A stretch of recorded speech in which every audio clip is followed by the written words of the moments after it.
Your support helps us bring you programs you love. Go to wyomingpbs.org, click on Support, and become a sustaining member or an annual member. It's easy and secure. Thank you.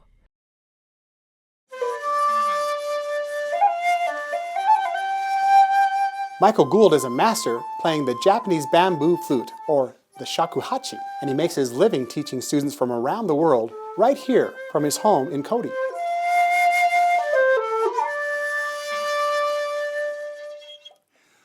Master Michael Gould, next on Wyoming Chronicle.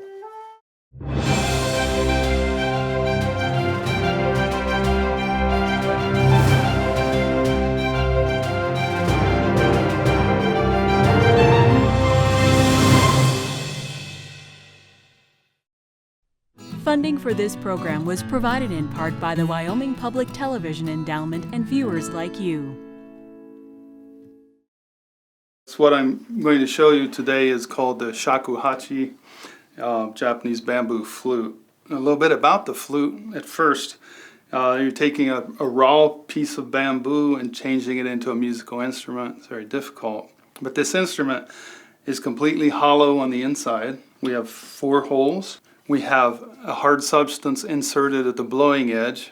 This makes the sound sharper. This is usually water buffalo horn. And then it's lacquered on the inside. The lacquer comes from a species of related to poison oak.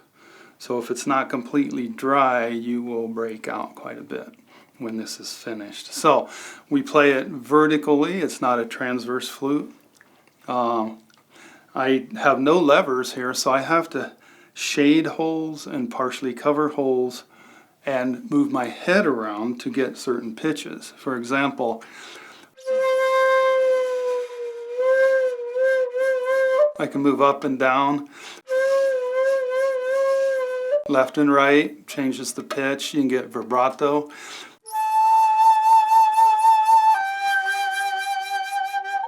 Like that. So we have a variety of sounds. Since we can bend the sound up and down, I can stop anywhere on the bend and get my desired pitch.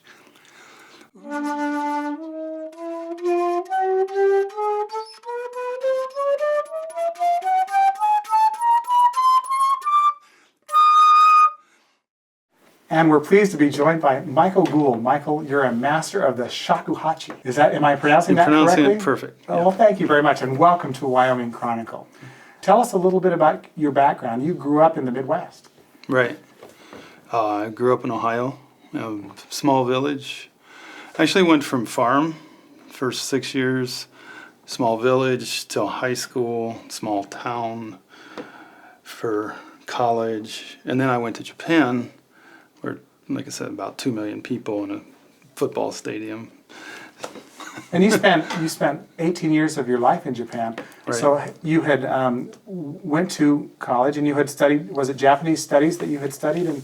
It was more Asian East studies? Asian. Uh-huh. It covered Japan, China, Korea, Laos, Cambodia, over to India, Turkey. And why did you study East Asian studies when you went to college initially? I was interested in Buddhism, and that's how I got in the door, and then just found all this other stuff there to study, so it was fun. So after college you went to Japan, and originally that was going to be for a year. Right. And it lasted much longer. Yeah. Tell me about your experience there. Well, when I first went, I didn't know anything about the flute. It was just the culture. So I wanted to go to India, and India was poor, and so was I. China was closed, and that pretty much left Japan, which had money, and I could get a job. So I got lucky. I had a friend who had worked there, introduced me. I got a job before I left, after I graduated from college, working in an overseas division of a company, helping them do their English letters and blah, blah, blah. Mm-hmm. So that worked out. I lived on the side of Mount Fuji for 2 years, and then I moved to Kyoto, which is the old cultural capital. And soon after moving there, I bumped into this. This is also called the Japanese bamboo flute for Westerners. Right. That's an easy way to put it. And when you first came upon the instrument, what did you think? I want to do that. That was my reaction. It's just very moving. I heard the sound, and it was just a very natural thing. I didn't think about it. I just said I want to do that, and went looking for a teacher. And when you played it the first time, how did you sound? There was no sound. Literally? Literally nothing. It's really hard to make sound at first. Tell me, what are there components to the instrument? Are there different parts to the instrument? What is it? Describe it to me. It's very simple. It's a piece of bamboo that was growing up. There were roots here, so they dig down in the ground and they cut these roots off. These are shaved off. They're not always that way. I actually have a piece over there that has roots on it. I can show you. It's hollow inside. There are no chambers. They have nodes that they punch out with certain tools. They straighten it, and they let it sit and dry for 10 to 15 years. Knowing it's going to be a flute. Yeah, they have the makers have just 5 to 1,000 pieces drying in their workshops, and then they'll take one down. They put in 4 holes here, and then they'll put a blowing edge in up here, a little sharp horn, usually from water buffalo horn. That makes the sound sharp, so you get higher octaves. Otherwise, it'd just be a dull sound. And then the lacquer on the inside is the last thing they do with using calligraphy brushes. And the lacquer is usually almost a liquid, but you can put something in it to make a paste. This one doesn't have that. This one's very rough inside. It's very unique, and they'll go in and put some lacquer on and let it dry. It may take weeks, it may take months, and then they put more on. They're trying to build up a bore shape to turn the piece of bamboo into a musical instrument. We use not only those sounds with a hard core, but sometimes they're surrounded with a breathy quality.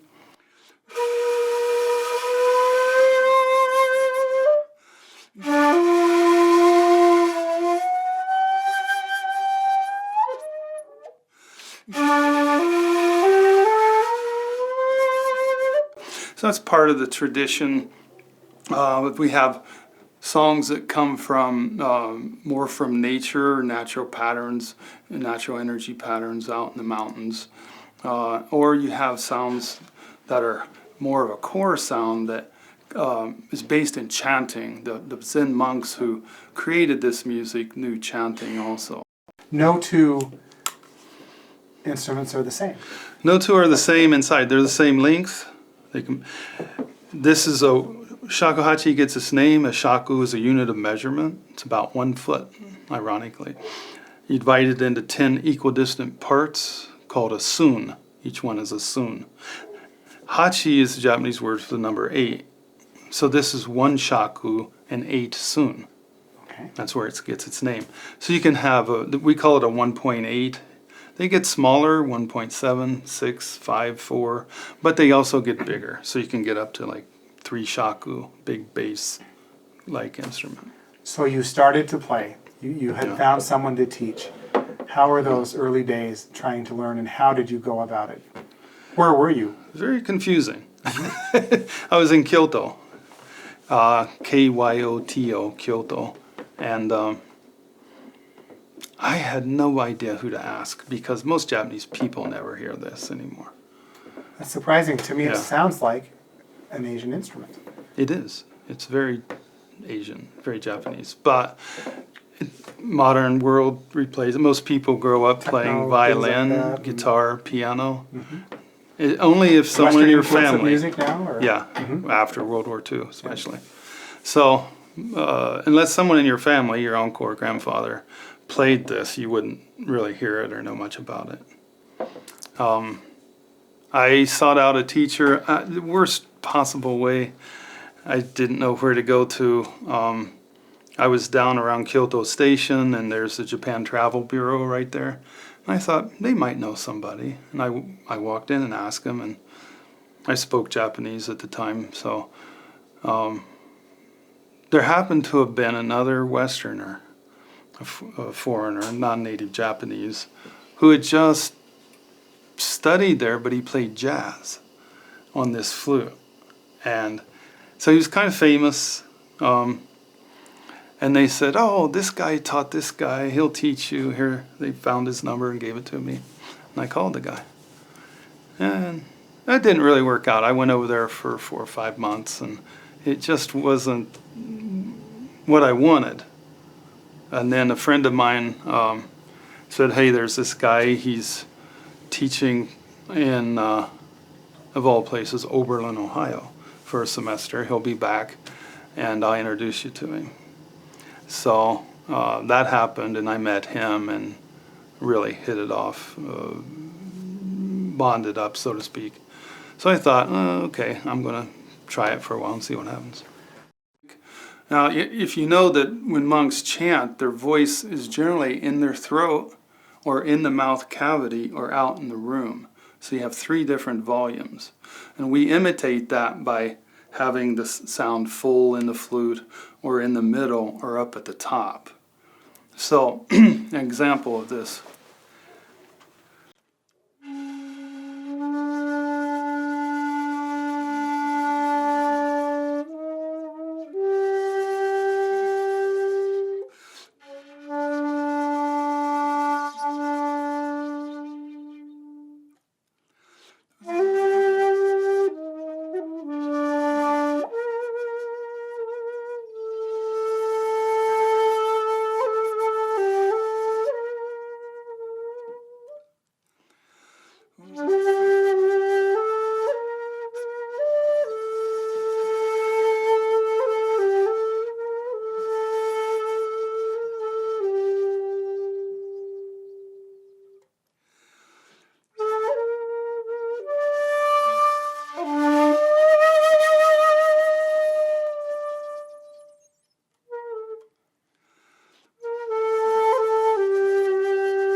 So as you begin to learn, Michael, you were also working, making a living. Tell me about the time constraints of working and wanting to learn, and how did you balance that? At first it was simple because I was single. So I set up my work where I could work 3 days a week, and that left me 4 days a week to do this. So. And are you spending 4, 6, 8, 10 hours a day learning on your days off? Yeah, pretty consuming. What's surprising to me is the instrument, Michael, with all due respect, looks so simple. Mm-hmm. That's the problem. Yeah, and I can understand that. I can understand that. That is the problem. Yeah. And then if you get bigger ones, it's a totally different instrument, because you're not doing this, now you're doing this. So you really have to take care of yourself physically. So being an athlete early in life made that really helpful, because I could practice all day. When you were continuing to learn, was there a point, or was it early on, was it later on, that, this can be my life's vocation? Was that entering into your mind? No. So tell me your motivation for continuing on then. It's just like the experience I was having, and I'd never studied music. That was a new experience. I like the sound of the flute, and it's very expressive. So something you build on and build on and build on, and I wasn't in a hurry, and I had no plans for it. Just to make a good sound, to become a decent player, whatever that meant. The history of this instrument dates back to when? 786, I think, 768. As far as we know, they built a large temple in Japan, the world's largest wooden structure, housing the world's largest bronze Buddha back in the 8th century. And when that was finished, monks from all over Southeast Asia came to Japan to celebrate. And they brought in the precursor of this. And it was weird. They were made of jade. But they were the exact same length as this flute is. Hollowed out. Jade. They had 6 holes, a much smaller blowing edge. and they were just part of an ensemble, so they were much more limited, especially playing jade. And that was the precursor. You've written that the capacity of the shakuhachi is huge. It can be used in many, many different types of music. Is that what you're referencing? Yeah, that's one thing. I mean, the other thing is it wasn't played for public consumption for over 100 years, 150 years. It wasn't that kind of an instrument. It was monks that eventually got it into this shape and form and used it. They chanted and they meditated.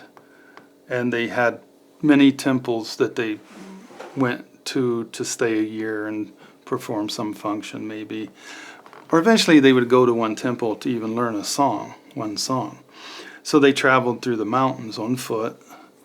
And so they had that influence of nature, bonding up with nature, impressing itself on them in some way. Waterfalls, wind blowing through, rustling leaves, Nature. clouds floating, yeah. They took those energy patterns and tried to get them out through the flute. But also the chanting was the other thing. So those were your two big influences. Meditation, you breathe in, you breathe out. That's what you do. You concentrate on that. So it can be used in that sense. You don't have to go down this road to become a musical virtuoso to enjoy the flute. You can just stay home and let sound right out on that breath as a meditative instrument or tool.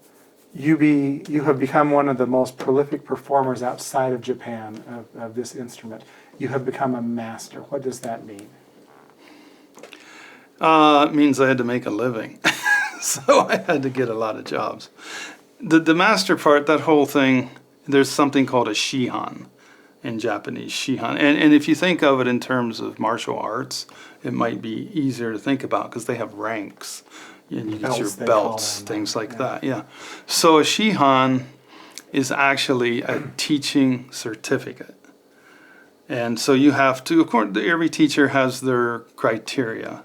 And you have to learn these songs and play these songs and test out and things like that. And there are different levels, but eventually, say you get the Shihan. Someone along the line of things eventually translated that as Master of Shakuhachi, just like getting a master's degree.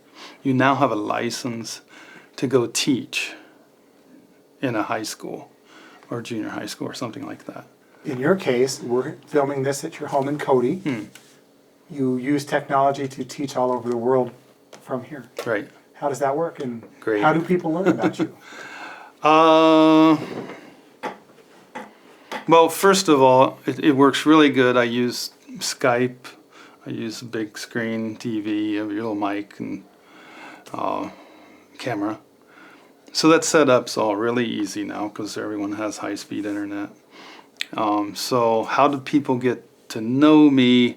That happened earlier. We do a World Shakuhachi Festival every 4 years.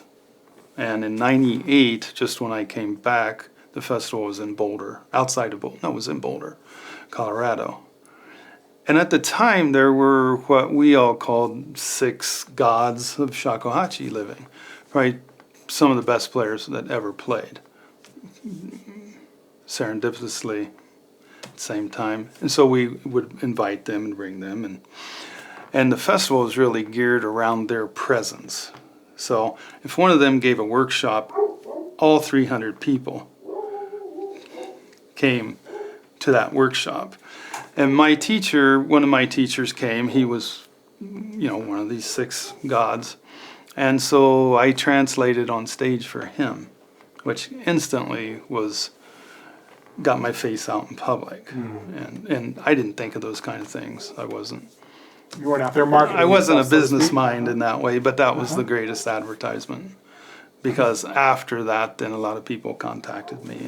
And give us a flavor of where in the world you're teaching folks today. Just about everywhere. I'm a student in Taiwan, in the mountains, Jeju Islands of South Korea, I've got half a dozen in Australia, and a lot in the United States and Europe too. Just at some time, I've been doing this on Skype for 12 years. All right, Michael, why don't we play a little bit of tamuke? And usually in the lessons, at some point, we talk and then we'll play one breath, and then Michael will play that breath, and we just keep going and maybe talk. Okay? Okay.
Good. So you can see my fingers fairly well Yes. on your end, and like if we were demonstrating how to get the pitch down by rolling the finger in, that's easy to tell on Skype.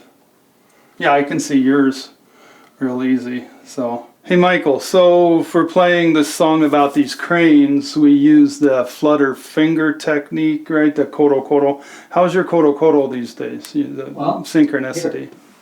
I can demonstrate. Okay.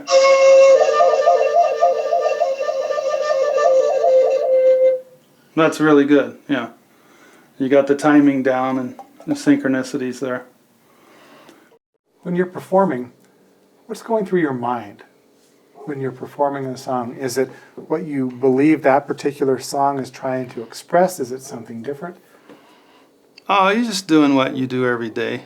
You're just focusing on, there's the song, and there's the flute, and there's you.